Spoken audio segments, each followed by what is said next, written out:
بسم آبن ولدن منفس قدسن حدا أملاخ أمين فقران أحواتين حاتين لمون مغتصلتا نايت معلتا ونقبرو زلنا باب مزقب حيمانوت كاب قصري شحن كلتميتن أربعتن كساب شحن كلتميتن تشعاتن كنا نببنا لطرقيان باهلن قصري شحن كلتميتن أربعتن ናይ ሉጥርግያ ከባብራ ነፈጻጽማን እምበኣር ምስቲ ናይ ዝተፈላለየ ህዝብታት ጥበብን ህንጸተ ሰባውን ባህላዊ መደብን ዝሰማማዕ ክኸውን ይግባእ። እቲ ምስጢረ ክርስቶስ ንኹሎም ህዝብታት ምእንቲ ክግለጽን ናይ እምነት ተኣዝዞ ንምርካብን ዝድሕንሉን ኣብ ፍጽምና ዝበጽሕሉን ደኣ እምበር ብኣብኡ ዝጠፍኡሉ ንኸይከውን ብኹሉ ባህልታት ዝኸብርን ዝንበርን ኮይኑ ክስበኽ የድሊ። እቶም እልፊ ኣእላፋት ደቂ እግዚኣብሄር ናብቲ ኣቦኦም ክቐርቡን ብሓደ መንፈስ ከኽብርዎን ዝኽእሉ ክርስቶስ ከይተረፈ ብዝለበሶ ሰብኣዊ ባህሎም ገይሮም እዮም። ቁጽሪ 1205 ኣብ ሉጥርግያ ልዕሊ ኩሉ ድማ ኣብ ስርዓተ ምስጢራት ብመለኮታዊ መደብ ዝተሰርዐ ቤተ ክርስቲያኑን ክትሕልዎ ዘለዋ ዘይልወጥ ዘይትንከፍ ወገን ኣሎ። ከምኡውን ዝልወጥ ወገናት ዘለዎ ኮይኑ ከከም ኣድላይነቱ ከተመሓይሾን ብቐረባ ግዜ ወንጌል ንዝተሰብከሎም ህዝብታት ምስ ባህሎም ከተሰማምዖን ስልጣን ዝተቐበለትሉ ኣሎ። ቁጽሪ 1206 ሉጥርግያዊ ዓይነትን ብዝሕን ናይ መንፈሳዊ ሃብትን በረኸትን ምንጪ ክኸውን ዝኽእል እዩ። ግና ኸኣ ወጥርን ምጥምማትን ሓደሕዳዊ ዘይምርድዳእን ወላውን ምክፍፋል ከስዕብ ይኽእል። በዚ ዓይነት እዚ እቲ ብዝሕን ዓይነትን ንሓድነት ክጐድእ ከም ዘይግባእ ንጹር እዩ። ነታ ሓባራዊት እምነትን ቤተ ክርስቲያን ካብ ክርስቶስ ንዝተቐበለቶ ትእምርተ ምስጢራትን ከምኡውን ነቲ ናይ ስልጣነ ቤተ ክርስቲያን መዓርጋዊ ሱታፌን ሕብረትን ተኣማንነቱ ክገልጽ ይግብኦ።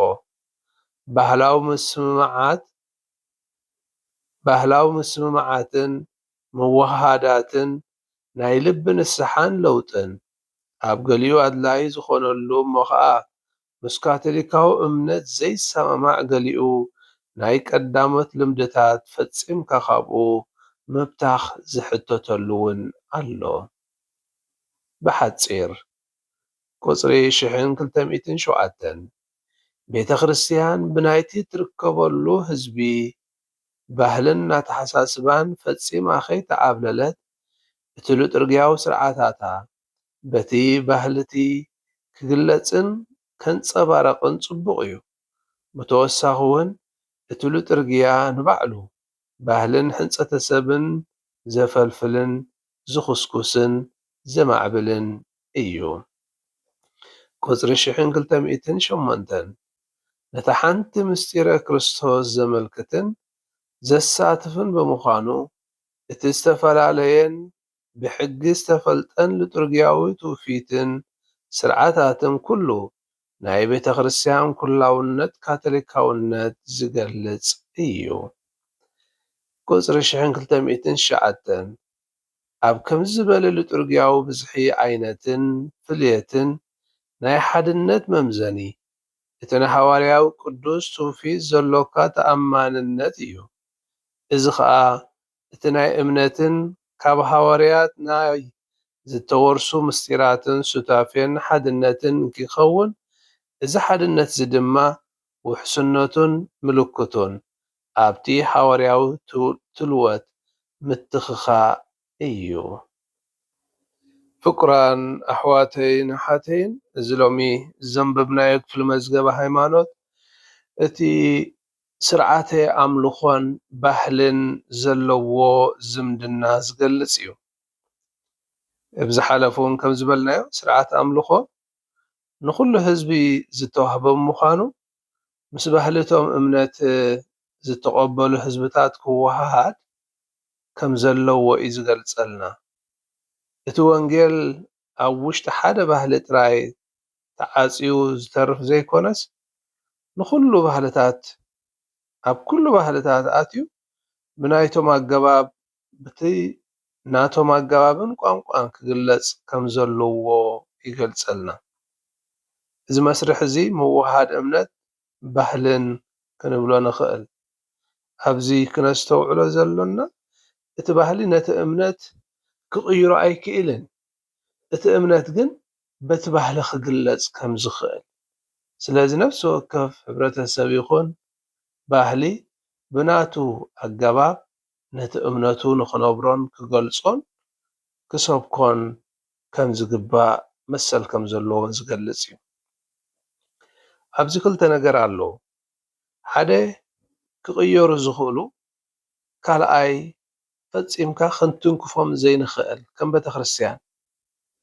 እቶም ዘይቅየሩ እንብሎም ዘለና እቶም መለኮታዊ ትእዛዝ ዝቖሙ ንኣብነት ዋና ምስጢራት እቲ ነቲ ምስጢራት ብቓላት ዝገልጾ ክቕየሩ ዘይክእሉ እዮም። እዚኦም እቶም መልዕልተ ባህርያን ካብ እግዚኣብሔር ዝተዋህቡና ትእዛዛት ዘቖሙ ፈጺማ ቤተክርስትያን ክትቅይሮም ወይ ክትልውጦም ምስ ግዜ ከተንቀሳቕሶም ዘይትኽእል ከም ዘለዎም ተቐቢላ ጥራሕ ክትከይድ እትኽእል እዩ።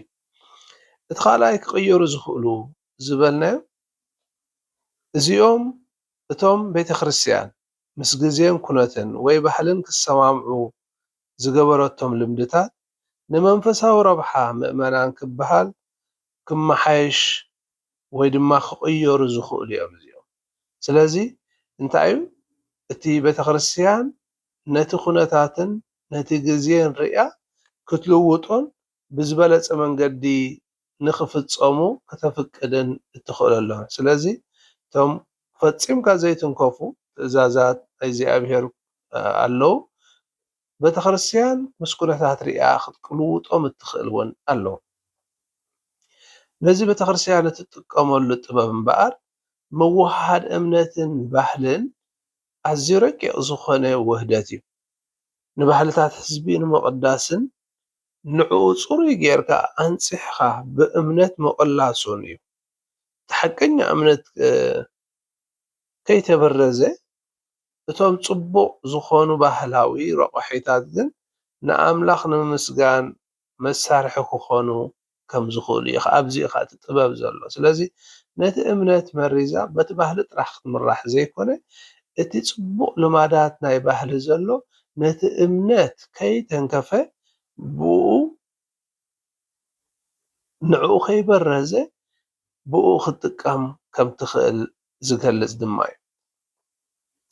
እቲ ስልጣን ናይ ሓድነት ዝንብሎ ዘለና ድማ ዝኾነ ይኹን ኣብ ስርዓት ኣምልኾ ዝግበር ምትዕርራይ ወይ ምስ ባህሊ ናይ ምውሃድ ስራሕ ብፍቓድን ብቁፅፅርን ናይ ቤተክርስትያን ስልጣን ሃይራርኪ ክኸውን ኣለዎ እዩ ዝብል። እዚ ድማ እቲ ሓደ ምስጢር ክርስቶስ ኣብ ኩሉ ቦታ ብሓደ መንፈስ ምእንቲ ክግለጽ እዩ።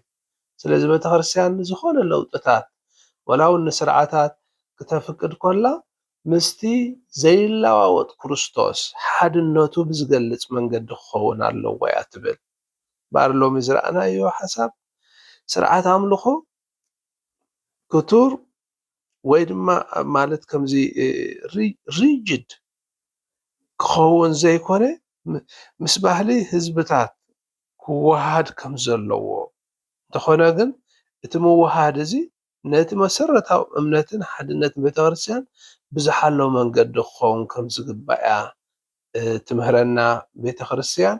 ስለዚ ከዓ ኣብ ስርዓተ ልጡርግያና ዝተፈላለየ ቦታ ዝተፈላለየ ስርዓታት ዘሎ። ምስራቃዊ ስርዓት ንኣብነት ካብ ላቲናዊ ስርዓት ዝተፈለየ እዩ። ዕላምኡ ግን ሓደ እዩ። ስለምንታይ ምስራቃዊ ስርዓት ነቲ ስርዓታ ሓልያ ትኸይድ ኣላ እንተደኣ ኢልና ከዓ እቲ እምነትን ባህልን ዘምጽኦ ድሕረ ባይታ ንኣምላኽ ክብሪ እናሃበ በቲ ንሱ ዝርድኦን ዝፈልጦን ኣብ ቅድሚ ኣምላኽ ንኽቐርብ ስለ ዘለዎ እዩ። ኩላኹም እግዚኣብሄር ይባርኽኩም። ስብሐት ንኣብን ንወልድን ንመንፈስ ቅዱስን ይኹን ጥንቲ ከም ዝነበረ ሕጂ ከዓ ንወትሩ ንዘለዓለም ዓለም ኣሜን። በስመ አብ ወወልድ መንፈስ ቅዱስ ሓደ ኣምላኽ ኣሜን።